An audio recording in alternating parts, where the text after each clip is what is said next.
Here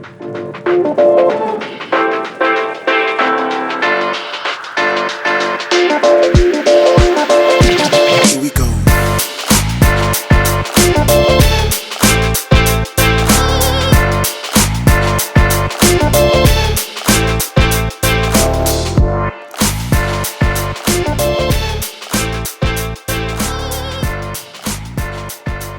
Guys, so as you can see, we've got a huge variety of people doing all sorts of different things, and that is what this webinar is all about. We want to highlight to you guys just how much you can do with drama and with the arts, and that yes, absolutely, acting and performing, by all means, like we encourage that. We want people to pursue what they enjoy and to pursue what they love, but at the same time we want to highlight to you just all the different careers and all the different life skills that you can obtain from pursuing drama and pursuing the arts. And we say this as well, even if you don't end up pursuing a career in the arts after you leave school, whatever profession you enter into, you're going to have skills that other people perhaps might not have. You're going to have that sort of confidence. You're going to have that ability to communicate, just as as we can, if I say so myself, as we all can, and that is purely down to the fact that we pursue the arts. So that is what we want to highlight to you. We want to emphasize that. We want to emphasize the amazing career prospects and the opportunities and the life skills that you can get from drama, and debunk the idea, that the myth that exists of drama and the arts being soft and unviable and useless subjects, because as we can all say, that is absolutely not the case, and that is what we want to emphasize to you guys this evening. So so what we're going to do now is going to get into some questions that Tanya and I spent a very long time preparing, didn't we? We sat for hours like narrowing down these questions so that they were perfect and so that you guys could get the most out of this webinar.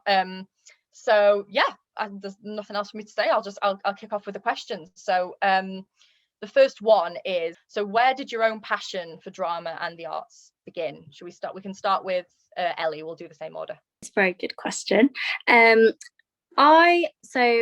mum used to do lots of like amateur dramatic shows locally, and that had been a big part of her life since she was really young. Same with that whole side of the family, really, my auntie as well and my gran.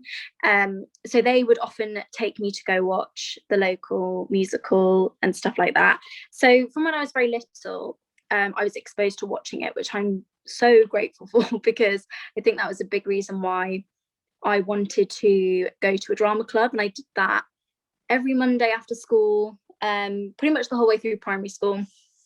And it was just a bit of fun, really. I think at the age of like 7 and 8, I wasn't really thinking about what I wanted to do as a career, really, but I just knew that I enjoyed it. And I think I got a sense that not that I was good at it, but that it was something that I could do, and that made me feel really good. But the sort of pinpoint moment for me that made me think that I should continue to pursue this throughout secondary school and sixth form, and then eventually became a career prospect. When I was in year 6, we did our end of primary school play, and we did Robin Hood, and I played the Sheriff of Nottingham. As we know, it's a brilliant casting for me. But my head teacher said to me, she's like, I hope to see you on the telly one day.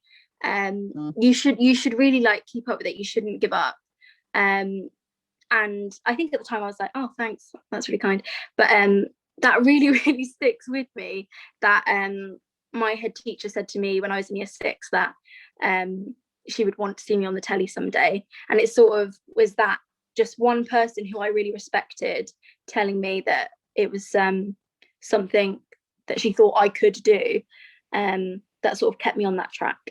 Yeah. I think that's so nice as well, how that came from such a young age as well, and how that's been carried through to your adulthood now. I think, because that's exactly the same for me as well. Like mine was from a very young age as well. So I think when you've got that one person that you look up to, and they can take that, they can give you that inspiration then to take that further. I think that's so nice. Absolutely. Yeah, no, absolutely. I was just going to jump in as well and say, that's such a massive thing when you've got you know, even one person sort of, you know, a figure in your life that tells you, you know, hey, you're actually quite good at this, you should pursue this. And for me, that was my drama teacher, because I'm quite different to Ellie and Tanya. I didn't really even consider, I was a very shy person when I was younger, and I didn't even consider performing or acting or music until I was honestly doing my GCSEs and into my A levels. I didn't even consider it, and it wasn't until my drama teacher said to me, Neve, you know, you should pursue this at higher education. I thought, hey, yes, you know what, I will, because I enjoy it. So that's a massive factor. Yeah, thank you so much. So yeah, Lizzie. So I think the first time I really started to get interested in all of this kind of stuff was I joined a youth theatre group. We met on a Saturday morning for a few hours. It was sort of, you know, classic singing, dancing and acting, and I just started building up a really good group of friends and trying out lots of different things, lots of different styles of singing and dancing and acting. And I wouldn't say, because I think I was probably 10 when I joined, I wouldn't say that at that point I was thinking, oh yeah, this is a career path. It was just something that I was enjoying. So then when it came to GCSEs, I took drama as a GCSE, and then the same at A level. And I also by that point had joined a different youth theatre group with Mercury Theatre, and I think it was through that, because through joining that youth theatre group, I then joined the committee for the youth theatre, and through that I got to do lots of other kind of little projects here and there, and I started realizing just how much I loved being in the building. Like even if I wasn't on stage doing the thing, I just enjoyed being there and being in the environment and getting to walk around like the wardrobe and the wardrobe departments and the scenic departments. I just didn't want to leave the building. It didn't matter what I was doing, and that's what sort of did it for me. That I sort of thought, I like acting, but that's not necessarily the key focus of what I want to do. I just want to make sure that I stay in the building doing whatever. So I was originally thinking drama school, so that's why I didn't go to university straight away. Can't necessarily explain why I then changed my mind and went, right, no, I want to go back to uni now. But there we are. It was just from realizing how much I loved theatre in general and everything, because it is such a there's so many depths to it, and it's not just what you see. So I think it was that made me just love it. Thank you. That is again massive part of it, isn't it? It's the building. It's just being in that environment, being surrounded by other like-minded people, isn't it? And you know, the team and the, you know, the tech and just everyone. Which I am missing now so much more than ever before. Oh my god, I just want to get back into the building. You're all out in a minute. Yeah, we're all very deprived at the moment, aren't we? Fabulous. Yeah, thank you so much. So Sargent. Yeah, so I think I'm just going to echo basically what everyone else has said, is that I feel like it's not to sound cheesy, but like it's like almost in my blood that I just had to become a performer eventually, and that is my lifelong goal, which is to be performing, and you know, just exploring different ways an artist can be within the industry. When I was much younger, you know, like I used to love watching Bollywood films, and these were films that just had loads of singing and dancing, a kind of musical numbers, so to speak. And then when I discovered other films like Hairspray and Dreamgirls, and you realize, wow, that this is a market for this. And then you go to the West End and you see it in person, and you're like, this is what I want to do. And I think, you know, when you're in drama classes in GCSE or year 7 and 8, and you're working with other kids that don't really want to be there, but then you think to yourself, gosh, imagine what it's like to work with actually people that want to be there. And then that's what makes you want to go to sixth form and university, where you're working with like-minded people that want to be in the same industry as you. Because we've all been there in year 7 and 8 or 9 or whatever, when you're in the drama class and the teacher's like, you know, create a piece, and you're that one person that's doing all the work, or the other ones aren't. So I think when you work in the university level or sixth form level with other people as you, that's what motivates you even more to carry on in the future and pursue. And I think that's why I kind of always wanted to be in the performing arts industry. Fabulous, thank you so much. I'll move on to a little bit more about the education sector and the arts in the wider perspective. So what would you say your standpoint is on the arts in the education sector? And in your opinion, do you feel that they're underrepresented? And you can perhaps draw upon your own experiences in school, college, and that kind of thing. So we'll go to Ellie again. I have always been surrounded by people who work in the schools. So my parents are both teachers, my sisters are teachers, my brother's wife was a teacher, the list goes on. And I also work in school. So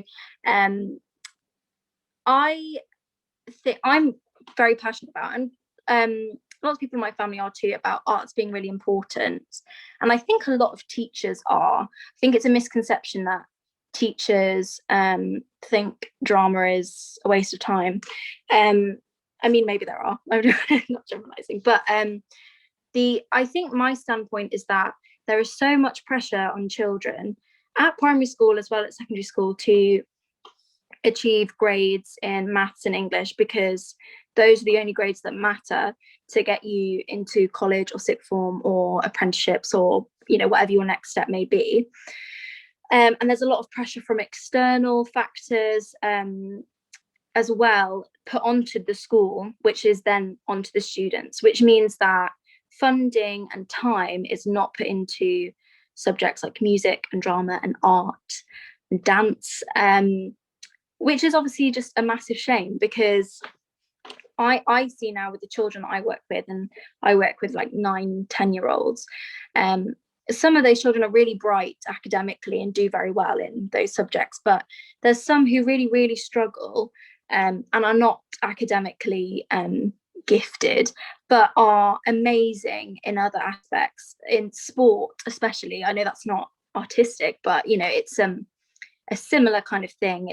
It's not an academic subject, or kids who are amazing at playing the violin or something, and I think it's really hard for schools. You want to nurture that talent, you want to give them the opportunity, but sometimes the resources just aren't there for that to happen. And I think as a school, you can push for that, and schools should try. But I think there needs to be a massive change in the whole system in order for children to have equal and fair access to the subjects that they want to have access to.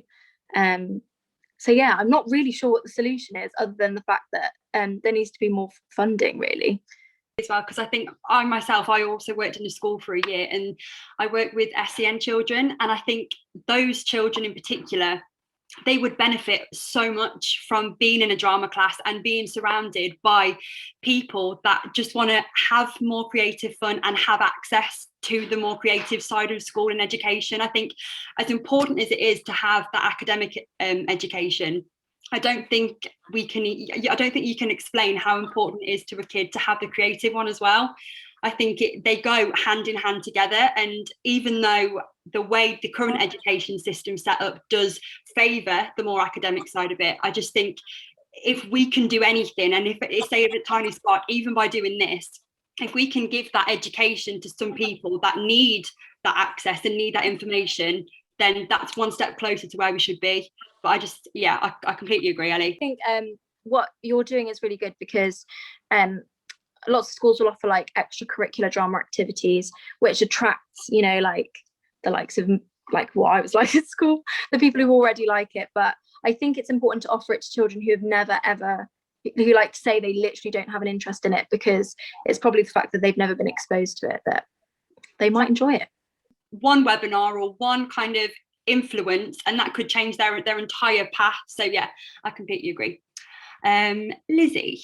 Sure. What else I can say? I think Ellie's kind of really summed it up quite nicely there, about just how important it is, and I think she's right that it's not a problem within individual schools. That's not where the problem comes from. It comes from a higher level of the people that make the decisions about where the funding goes, and unfortunately that then trickles down when schools don't have, over things that schools don't have the choices about, and then parents kind of will think, well, if those higher up people don't think that this is quite so important, then maybe it's not so important for my child. And that's really difficult to battle against, but it's essential. We're starting to have a better understanding of being healthy, so people really value sport. People are really understanding the value of sport in schools for keeping kids healthy, but the arts kind of give you that social health and mental health just through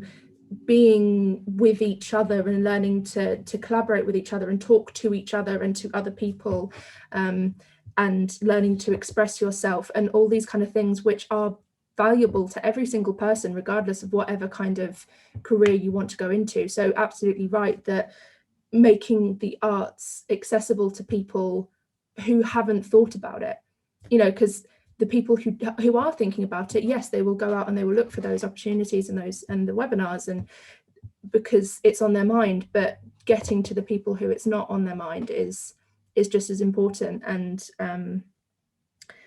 yeah, unfortunately it's just not there. And it's also, it depends where you go, because so my housemate, the college that she went to, for some reason their drama department was just amazing. They just seem to have loads of money. Like their end of college kind of performance, they had about $1,000 to spend on set, and that's just unheard of. And yeah, it's just sort of luck in that way. I'm going to jump in and say, I think something that I was talking about this with Tanya the other day, and saying when I got to university, because I just went to a normal state school, just a normal school, and when I got to university and I was met with all these people that had an abundance of experience with the arts and had perhaps come from specialist schools that specialized in the performing arts, and had done loads of amazing things, and I had just come, I was just a student that had come from doing my A levels, and I wanted to go to university, and that was that was normal. And I got there and I felt very, I think, out of place for quite a while, because I was all of a sudden surrounded with these amazing people that had done all these things, and I was like, well, I've never really, as wonderful as my education was at school, and my drama, the drama department was at my school, it was still purely due to, I think sometimes it can come down to the area that you live as well. If you're sort of not near London, the likelihood is you're not going to be exposed to as much theatre and as much performance, and that's a sad thing. And that's another thing that sort of we want to combat at Tiny Spark as well, because another thing Tanya and I were talking about was the fact that to go and see a show in London, it's absolutely extortionate. So it's a massive thing, isn't it? Being exposed to it and being encouraged to do it from a young age. Yeah, so I'll be quiet. Just to jump in as well, I think it's almost seen as a privilege, and it shouldn't be. It should be on the same level as your English, maths and science, but it's really seen as this treat. Like in school, it's an end of term trip, or if you behave really well, then you're going to go on a family trip to the theatre. Like, it's seen as a massive privilege. And I think, yeah, it is. It's an incredible experience, but it shouldn't be seen as that. It should be seen as the norm. But that's what we need. That's the place we would like to get to, I think, where theatre and the arts are normalised and they're not seen as this thing that's so out of touch. I just think what I wanted to say is that I was quite lucky in my secondary school, because I had access to drama since year 7, and you could definitely notice, because we've all been in situations where we're in English classes and we have to read a book out loud one by one, and you could always notice your peers that are either the sports guys or just the I don't want to say geeks, but the really clever kids but they went, let's say, into the dramatics, but when it was myself and my peers, it was very enthusiastic to do that. And I think it's not just about having drama and dance and singing as an option to young kids. It's also about encouraging them, and the only way you're going to encourage them is by showing them performances. So that kind of falls into the older, let's say, students in the school to portray and show what they've been working on. Because I think what we were lucky with when I was in year 7 and year 8 is that I think every half term we would see the sixth formers and the GCSEs performances in assemblies. And that was a great way for everyone to be like, wow, this is what I want to be doing. And I know that not every school has got this, but I feel like this is where more educational sectors need to push in towards, rather than thinking, oh, the art isn't viable and that, you know, going into career in drama, you're setting yourself up to fail. Whereas the complete opposite, because, you know, a lot of these Zoom interviews and Teams interviews that you do now, you need the skills of being able to speak confidently, be able to, you know, speak clearly and have that confidence. You don't have to be like do lectures in front of thousands of people, but these small skills that you gain from drama classes and singing classes where you're with other people, you learn the human interaction skills of working with a group of people from a young age, rather than just doing it in class where you have individual work and individual tasks. And then when you go into a workplace and you're working with managers and peers, you're like, gosh, I don't know how to communicate properly. So these are important skills that you learn from such a young age that I think is so important for you to take on the rest of your career and the rest of your life. I mean, that actually perfectly segues into the next question. And that, you know, everything that you've all just said is something that, you know, we are so passionate about and really want to tackle and question and challenge, because it's not right. So the next question is, what is your opinion on drama being considered a soft or useless subject? So again, we'll start with Ellie. I think that the sad thing is that there are people who maybe work in these educational settings, or other students who you're at school with. I'm thinking more about secondary school here, where it's like people aren't specializing necessarily. But I think it's really sad that people think that they can say something is not viable or it's not worth anything. You know, one of the main reasons why, like, I've been auditioning for drama schools for a long time now, like 4 years, but the main reason why I haven't stopped is because I know that there's people who think that I should, and if I stop, I'll be really annoyed at myself that those people will be right, because I know that they're wrong. And I know that's probably a case for quite a lot of people, even if it's on a smaller scale. I don't know, maybe they want to pick GCSE drama for GCSE, but they're worried what their friends might think.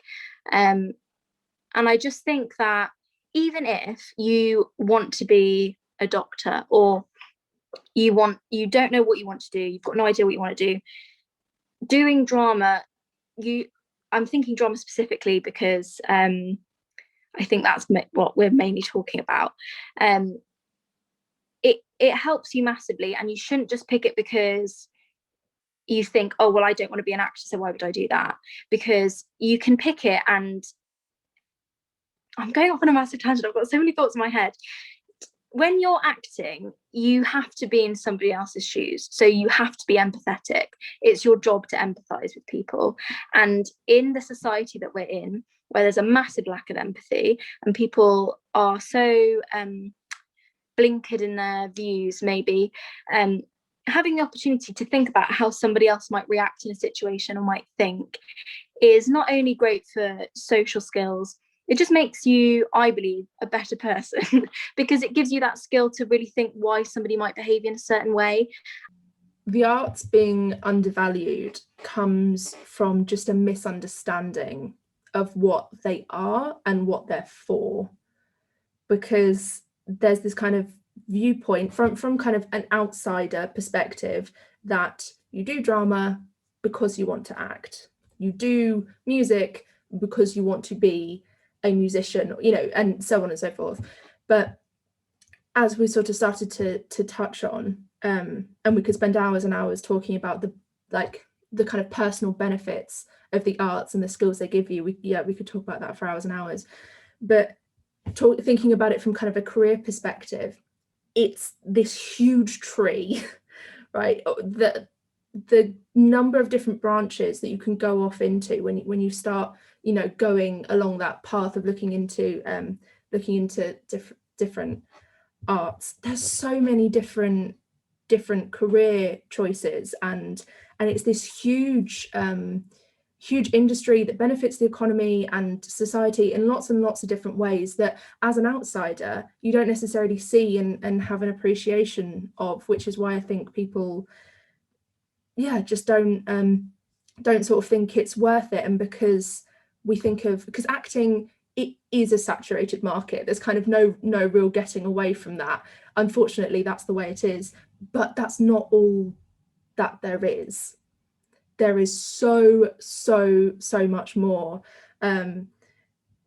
even more kind of administrative stuff and more sort of typical office jobs, if you like, that are still connected to the arts. And you only get to that, you know, when you kind of go through all the other bits and start getting involved and have your eyes open to it. I think it is so true, and it is there's a lack of education around the arts and what they can do for people. I think it also starts with education for parents as well, because I think a lot of parents don't know the opportunities that their child could have if they pursue drama as a subject. Because like you said, Lizzie, a lot of the time parents will associate drama with acting or drama with being on stage, and that's not necessarily the only way, as we know, because we've got 5 different people here that are doing completely different things and we've all taken drama. So I think that's kind of where it starts, in my opinion. That's where it trickles down from, because I know that my parents, they probably didn't, I'm the first one in my family to do anything to do with drama, so they probably didn't have a clue about any of the other options. So I think if we can start to educate parents and start to educate the wider range of people on it, then I think that's when things can start to move forward in the right direction.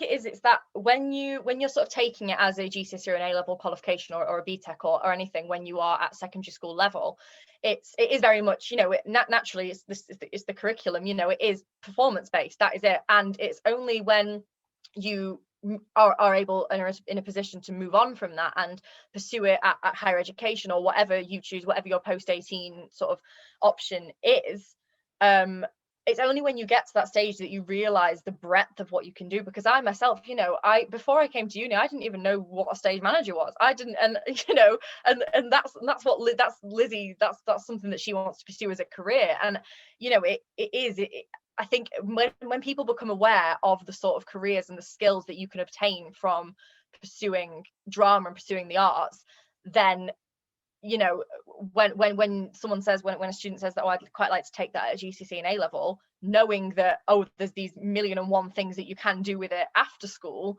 they, you know, a parent, a carer, a student themselves might be more, you know, feel more encouraged to then take that as a GCSE or an A-level, because they know that there are so many more opportunities for them. I'm just going to follow on what Lizzie said, and she mentioned the economy. And I think in London, especially, maybe because I've been here for the past 2-3 years, is that people go to the West End and they may stop in a hotel, then they go to shops, they go to a restaurant, then they go and watch a musical. And these are so many sectors that bounce off the performing arts industry. So when people from government are like, oh, it's unviable, I don't think they're realizing what they're saying, because everything has a knock-on effect on everything. And you know, people go home and they watch Netflix, BBC iPlayer, you listen to music on Spotify, and these are all in the performing arts industry. So nobody should ever be discouraged from going into whether it's singing, dancing and acting, because if it was to stop, then in 100 years time we would have nobody creating or producing work. And I don't think we realize how much it helps our mental health as well, is that people watch musicals, watch a film to escape, and you binge a Netflix series for hours and hours because you want to forget about what's going on at 8 a.m. in the morning. You just want to relax and chill your brain. And I think when people say, oh, you're going to study drama because it's easy, or you're going to study drama because it's a DOS, I think, why don't you give it a try and then tell me how you think it is? Because when you're doing, you know, essays on different practitioners, and you're researching how a stage works and what downstage center is or what downstage right is. You're like, that's not right, that's on the left.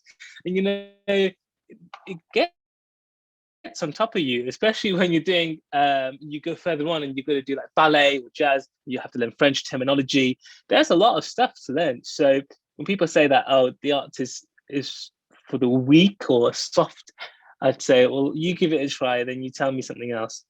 Absolutely. I think, it's when, especially looking at it from sort of an academic perspective, as someone that's studying it at like as an academic subject, the skills, the hours, and Tanya and Lizzie can both back me up on this, our course at university, the hours that you spend on essays, on presentations, on portfolios, they are academic. You have to do your referencing, and you have to do hours of reading and absorption of countless people's opinions and perceptions on extremely complex subjects that are all to do. They all link back to theatre, absolutely, but when they start to branch out, it hurts your brain after a while. And I think that again, it's absolutely it's skills that you obtain. It's writing skills and presenting skills that we've had to pick up, and we constantly have to push ourselves with our essays. And every time we get one back, we have to go back and do it better and put more work in. And yeah, absolutely agree. So next question. How would you say your experience with drama and the arts has aided your personal development, and what life skills do you feel like you've obtained from them? Ellie? I think I can look at it in two ways. From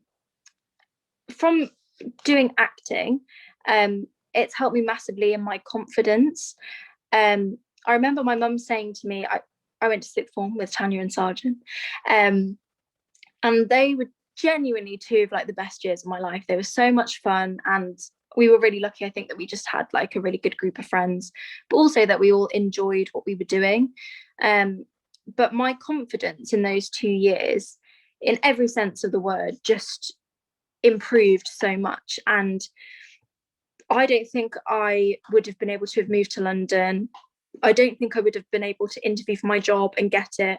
And I don't think that I would be able to like teach lessons to a class of 20 children sort of without having a meltdown had I not done it, and sort of proved to myself that I can get up and I can say things. And I think it sort of instills in you that you have like the right to speak and the right to like take up space. Like you're allowed to talk, and people should listen to you.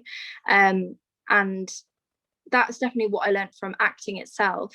But also, I mean, I'm coming at it from an acting perspective, and like we said, there's so many other jobs. But I think in the arts, people think that, there's loads of rejection, you're not going to get anything.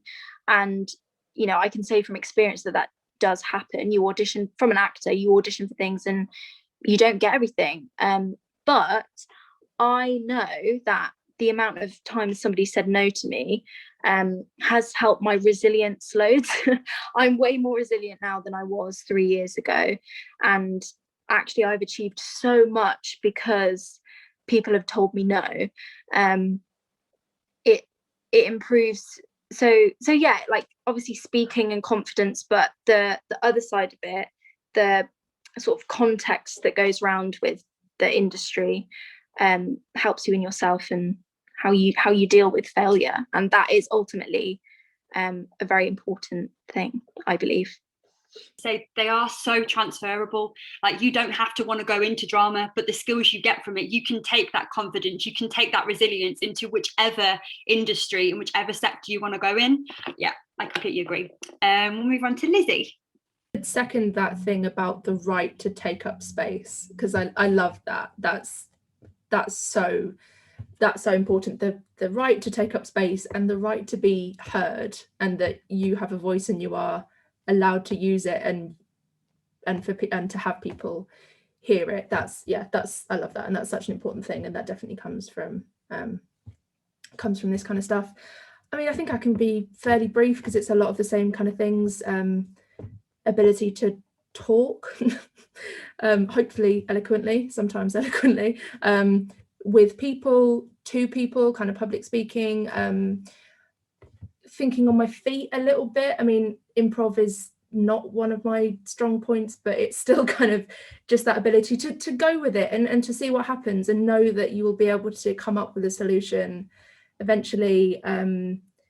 Something particularly at uni, which I'm learning at the moment, is when you're working in a group and all the different group dynamics, because with drama and stuff, it's very personal when people are putting forward ideas. So being able to manage people and say, I'm not sure that idea is the best for this, without saying that idea is rubbish, which that is something which I think a lot of people in all kinds of jobs need to know how to do, how to manage people and work with people, but also be honest, because there's no point people pleasing, because that's not going to get you anywhere.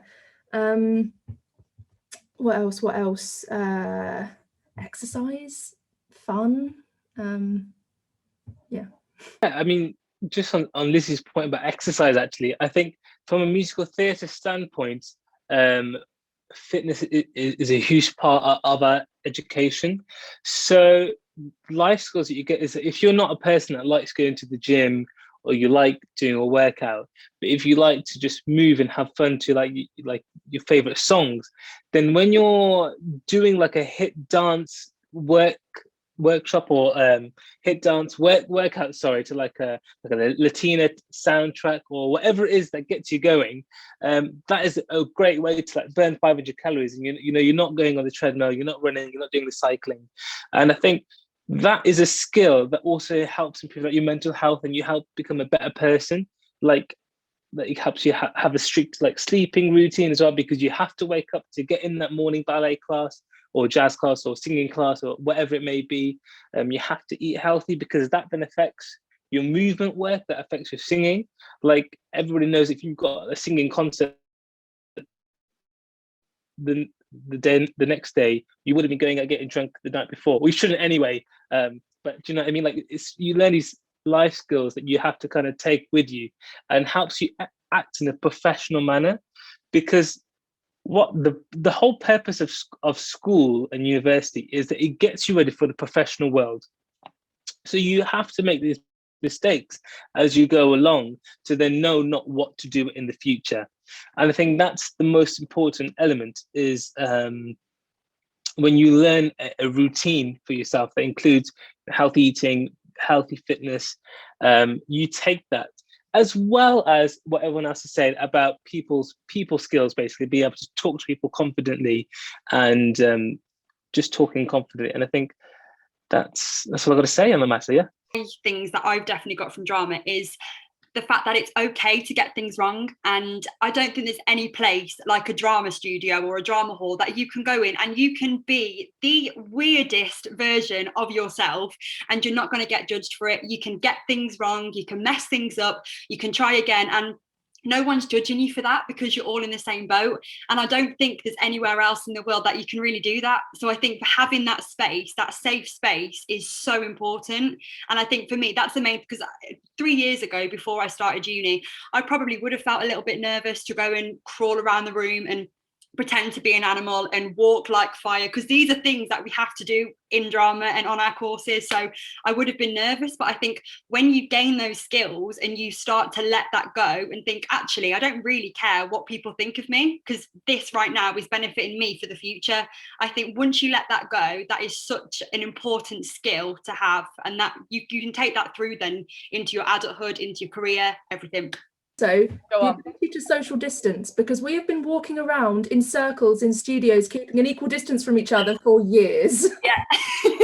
It's very true. It's a craft that we've all honed. I think we're not allowed to. We've got to make sure there's like a proximity between. We're not allowed to come into contact with each other. I was just going to echo really quickly what everyone was saying, and just about the fact that it's a massive release of inhibition. I think with drama, you've got to let yourself be silly, because actually what happens is if you don't participate in the task and you sort of stand there going, I look like a weirdo, you're going to look even more like a weirdo, because you're sat there going, kind of, you know, turn your nose up at everything. And that, you know, and that teaches you such skills, such confidence. I know we keep saying confidence, but that is so integral to this. And, you know, the fact that now I think from what Tanya was saying, walking around pretending to be some animal on the floor of the studio back in Birmingham, that has now, I do believe, because I've done something so strange in front of so many people, I'm quite happily sat here talking to you guys, because that, you know, and there's just so many skills. And just to quickly echo what Lizzie and Sargent were saying as well about, you know, the art of sort of negotiation and teamwork and problem solving and sort of thinking on your feet and saying, you know, I mean, I think that's so true what Lizzie was saying about how, you know, ways of saying things, you learn how to speak to people, and you learn how to sort of be compassionate and how to sort of, you know, navigate your way around certain situations. And they are skills that, as Tanya said, you cannot get anywhere else but a drama studio. You can't. And that's what I wanted to say on that. Oh, actually, it's my question now anyway, isn't it? So I'm gonna keep talking at you all, sorry. This sort of segues quite nicely into this question. How integral are the arts to a young person's development, do you think? And what would you say perhaps to a parent? I mean, we've already touched upon this, but what would you say to a parent who is perhaps reluctant for their child to pursue them? Obviously, that is quite a common thing and an understandable thing because there's a lack of education around it. So yeah, what would you say to that? We'll start with Ellie again. It's a very good question. I think it stems off what we've just said. Like you say, it segues quite nicely. You know, there's so many skills that are very transferable from doing it. And I think we've all sort of done something when we were quite young to do with it, whether it was like at the weekend or in school. And you know, it's massively important to a child's development because yes, you're learning these like how to sing, how to dance, how to act, but also I think Lizzie mentioned it earlier, like about being in the building and making friends. Some of the best friends that I have are from drama groups that I've been in, or like my friends at school who did the same subject as me. Like it's almost like, you know, if I had a child, which I don't, but if I did, I would want them to do as much as they could. And whether that is to play football at the weekend or to go to a drama club or to learn an instrument, like it would be ideal if a child could do all of that to explore for themselves what they love and what is where their passions are really. And I think, you know, as a child, we shouldn't be worrying about what career they're going to do. And I hear that now with, like, you know, family, friends even who've got small children who maybe, you know, they go to a drama club, but they tell them, you know, we're not going to do this as a career. Like, this is just for like the weekend for fun. And it's this fear really of money. I think it comes down to the fact that they're going to go into a career where they're not going to have financial stability. And, you know, obviously that could be a risk in any job. But I think to deny a child their chance of making friends, having fun, exploring their passion, exploring themselves, because you're worried about the money that they will make when they're in their 20s and 30s is, I'm not going to say irrational because I do understand, but I just don't think it should be a worry. Maybe that's easy for me to say as not a parent.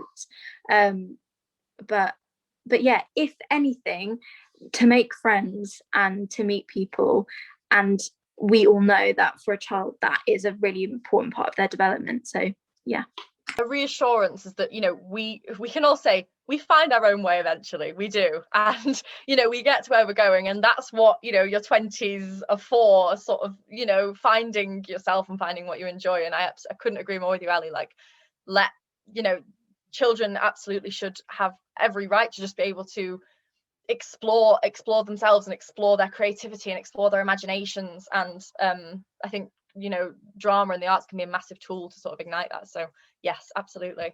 Lizzie? Everything Ellie just said. I think with the first part of that question about how integral it is, I think obviously it's worth saying that it's not the only thing that gives you lots of really important skills. Like joining a sports team can give you a lot of this stuff as well.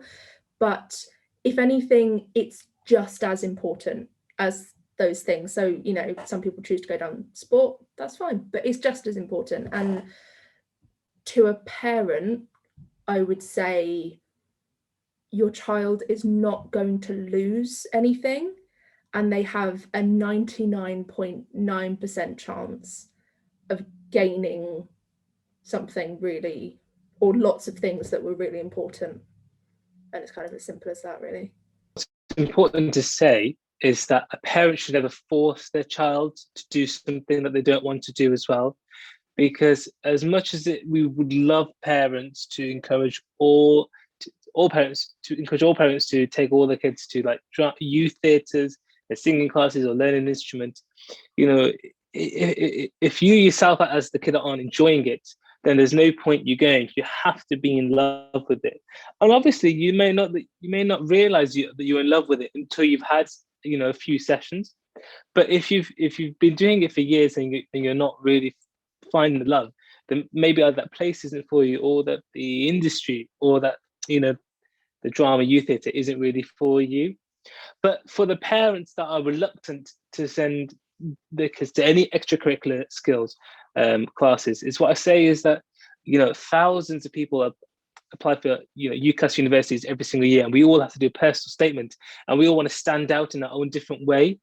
And to stand out, you know, mentioning things like youth theatres, and that you play an instrument, and that, oh, you know, I once sang at my local theatre, or, you know, appeared on Children in Need, part of this, you know, anything like that is a good way for you to stand out, because there are thousands of 16 and 17 and 18-year-olds that when they apply for universities, you know, they don't know where to start, because all they can say is, this is where I'm from, this is what I've done, this is what I want to do. But if you say that this is what I did and this is how I got to this is because of youth theatres or because of drama schools, that's a great way to stand out, because everybody wants, you know, their own personal way to make them different from someone else.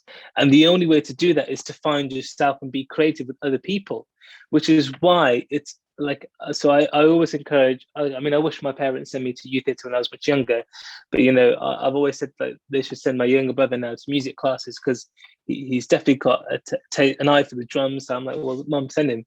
And, you know, the dad doing bass guitar classes at school, and like, this is really, really good opportunities that I never really had, and I wish I did. But like I said, you know, if you are enjoying it as a person, then you need to say, maybe this isn't for me, and that's about it, basically. Yeah, it's actually such a good point that I forgot all about that. And it's, you know, just to really quickly say, I think when employers, when universities are looking for applicants and are looking for employees, they look for experience. They don't, you know, grades, great, you need your grades, absolutely, this isn't me discrediting, get your GCSEs, get your A-levels, you need your grades. But what I'm also saying is that grades are not everything. And if you don't have a bit about you and you don't have some experience in, and we're not just saying drama at this point, we're saying absolutely anything that isn't necessarily academic. If you don't have a bit of experience in something, you can't say, oh, I gained these skills from this particular experience. Then they're going to be like, well, you know, why would we have you on our course then? Why would you have you on this job if you've not actually got that experience? So yeah, really, really good point. I'll be quiet. So that does again segue quite nicely. So what advice would you give to a student who is perhaps in the decision-making process for the next step? So whether that's post 16 or post 18, what would you kind of say? And perhaps what would you say to your younger selves as well if you were back in that position now? I think that the beauty of art subjects is that you don't necessarily need to like study it at school, if that makes sense. Like if you really like drama and you want to do it and you're very happy doing it outside of school, but you really want to keep, you know, you want to do other subjects in school, that's one of the an amazing thing about it, is because there are lots of extracurricular opportunities for you to get involved in. A bit like, you know, if you really like drawing or painting, that's something that you can do in your own time if you didn't want to specialize in that in an academic setting. And I think I would say, you know, if you love it and it's what you want to do, then those are the subjects you're probably going to get the best grades in, because you have a passion and a care for them. So if grades are important to you, maybe that's something to consider as well. But I think what I would say maybe to my younger self is that you can achieve anything that you want to. I believe, like, if there's something you really, really want to achieve, you can do it, and there's no rigid way of doing it. Like, I don't know if there's, I don't know, maybe people watching who don't want to go to university but do want to do something within the arts. There are so many ways to get involved with it without going to a higher education setting to achieve that, because you know, you could get, like, I worked front of house at a theatre and sold programs and ice creams to people, and you know, from that I you get emails sent to the whole staff about, oh, there's this discussion coming up with this production company if you want to come to the Q&A, or we're hiring for the PA to, and there's like loads of jobs that come up. And I mean, it goes back to like where you are. I understand that there's loads of places in the country that don't have these opportunities, and that's a massive issue. But I think if you are really passionate about it, research into it. Like, you've got to put the work in. That doesn't mean academic work. It means like research it, talk to people, ask questions. If you put, basically what you put in, you will get out of it. And if you want to study it, great. If you want to do it in your own time, great. If you want to do something else and come back to it, great. There's no right or wrong way of doing it, and it's your individual journey. You shouldn't be comparing yourself to other people and the timescales of things, because that changes all the time. I think that answers the question. I've sort of forgotten what the question was. It absolutely does, thank you. And I think it's just important to say as well, like, we're doing these webinars, we're not saying you have to do the art, you have to do drama. We're just kind of opening up and giving that opportunity. If people want to explore it more, then we're here to help you with that. We're not saying that there are no other options, because there absolutely are. Not everybody in this world wants to go and pursue drama, and that's perfectly fine. But I think we recognize that there is a lack of encouragement for it, and that's why we're doing this type of thing, just so if people are interested, they've got somewhere to come. I just thought it was important to say that. Lizzie. Yeah, so I thought quite a lot about this one. I would say, if you have a gut feeling that the arts is something that you want to pursue, then just be brave. Because as we've talked about, there are so many other things that you might land in that you never even knew existed. So if you have that kind of gut feeling, just do it, and just be brave, go with it, and see where you end up. And yeah, absolutely, like Ellie was saying, go out, go get those different types of experiences, because they'll lead to other things, and just do sort of as much as you can in the research and all of that. To people who really aren't sure, who really don't know, I would say, don't be afraid to take your time. Don't feel like you've got to rush into uni or into drama school, seeing as that's kind of what we're talking about. Don't be afraid to take your time, because there is no time limit, and you'd be in a much better situation if you took a couple of years sort of for yourself, get some work, try different things, find what you do like and what you don't like, because sometimes it's just as important to know, actually, I hate that. So great, you never have to do that again. You know, try different things out, get some money, go traveling, whatever your thing is. Take that time and let it kind of come to you, and then you might be in a better situation of knowing what you want to do. And also, I feel like this doesn't get said enough, it's okay to change your mind. It's okay to be in your mid-30s or even later and go, I don't want to do this anymore, and to retrain and do something else. And yeah, that doesn't get said enough to people, that you can change your mind. So coming back to my first point, be brave, go with kind of that gut feeling of what you feel like you want to do. It'll take you to places that you never thought existed, and you'll be fine. You'll be fine. Like you really will. It's a big scary world, but you'll be fine. Just really quickly want to echo that, because at the moment I'm doing mentoring for year 12 students, and it's all of sort of like careers mentoring, that sort of thing. And a lot of them ask me, you know, how do you choose what you want to do after you know, post 18, like, you know, how do I know what you want to do? And my response will always be, has always been and will always be the same. I say, go with what, and this is kind of echoing Lizzie, but go with what you enjoy. Don't go for any other reason, because a lot of them say, oh, you know, but what about the, you know, money, career prospects? Those things will come in time, I promise. They will come. They are entirely separate. When you're doing something that you're passionate about, something you enjoy, and as Tanya has said, this is not necessarily about arts, this can be anything. Whatever you enjoy, stick with that, because I promise you will find success with that. And, you know, I was at a complete loss when I was applying to uni. I was like, oh God, where's drama going to get me? Like, you know, I've got no idea what I want to do with my life.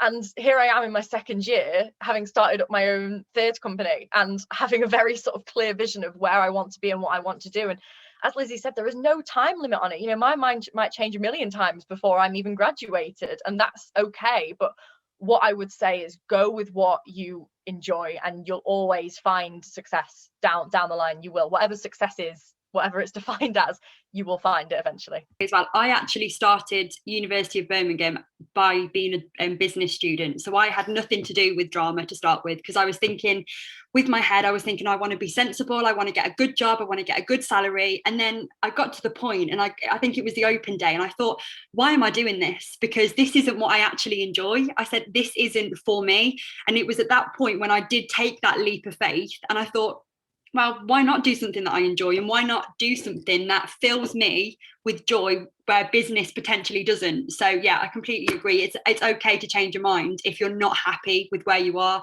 more than capable and allowed to change that. Absolutely. Sergeant.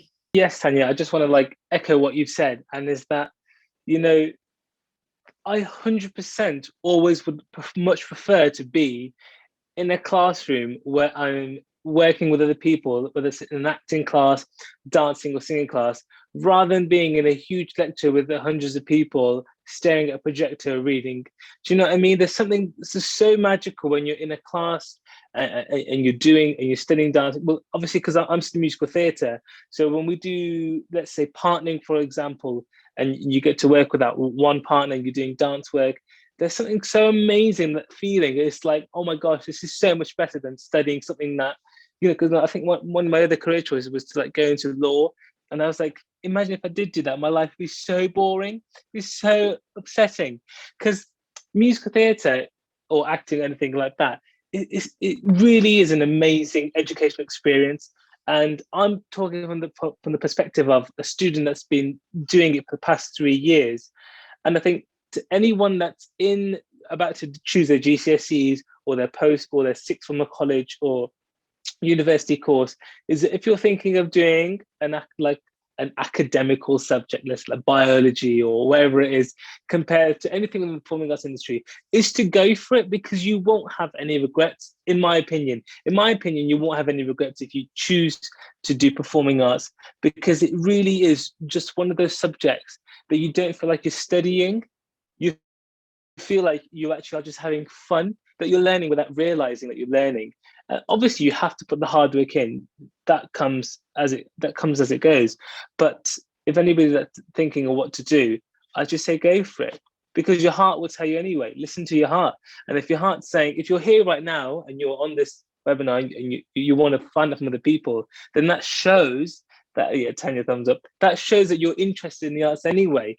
And if you're contemplating whether to go in the industry or learn about the industry, I can't recommend it anymore, because you will have the best time of your life. And I think there's nothing more to say really other than that, basically. So yeah.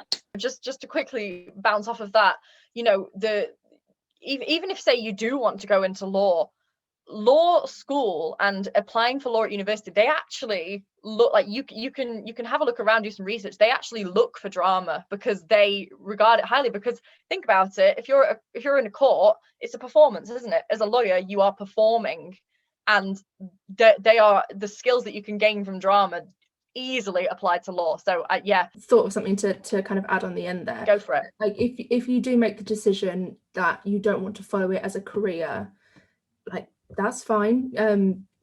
Do what it is that you feel like you have to do, but you don't have to forget about the arts. It's not like a choice between biology or playing that musical instrument, or it's not like you have to choose between one or the other. You can have the thing that you follow as your career path, but keep doing those things, keep doing those creative things, because they will just be beneficial to you in so many ways. Massively. That's the beauty of the arts, isn't it? Is that you can always keep doing them. Like no matter what you do, you can always, be part of a theatre group, be part of a band, whatever. You can always keep them up. So that's the beauty of them. So if you do have any questions that you would like to ask them, by all means pop over. They're all lovely people and they will be more than happy to answer your questions. Equally, you can hop over to Tiny Sparks Instagram, or send us an email. We're just tinysparktheatre@outlook.com. We've got a contact page on our website if you want to ask us anything on there. It's an important conversation to have, and one that isn't had enough. Like I think life skills and careers and prospects, employability prospects within the arts are just not spoken about, and we want to challenge, we want to question why the arts are, we've discussed it today, but why are the arts considered unviable and soft and useless? And we want to challenge that, and it's a really important conversation. And we hope soon that to be able to have webinars that look at accessibility in the arts and inclusivity that often exists within the arts, and we want to tackle that and we want to break that down. And we hope to have more webinars where we include industry professionals in. We've got some things in the works. We've got a lot of ideas between Tanya and I, and the main thing that keeps us going, and the main thing that sort of ignites our ideas, is other people, and knowing other people. It's like, oh, I know someone that'd be great for this, I know someone that's really good at that, and having that conversation and getting those different perspectives, and that is such an important thing. And that's again why we encourage you to go away now and ask questions to us or to our panelists, to keep that ball rolling, basically. Or to your drama teachers as well, or to your own teachers, because they are the perfect people. They've been in our position, they've been at university, they've experienced what we have, and they've got a lot more experience than what we have. We're brand new to this, so we're coming from a very fresh student perspective, but your drama teachers are the best people to go to about stuff like this. So feel free, use them. That is what they're there for. And I know my drama teacher, that is exactly what she was there for me for. So yeah, that's definitely another person that you can go to. Yeah, absolutely. Do not underestimate the value of drama teachers, because they are blooming brilliant.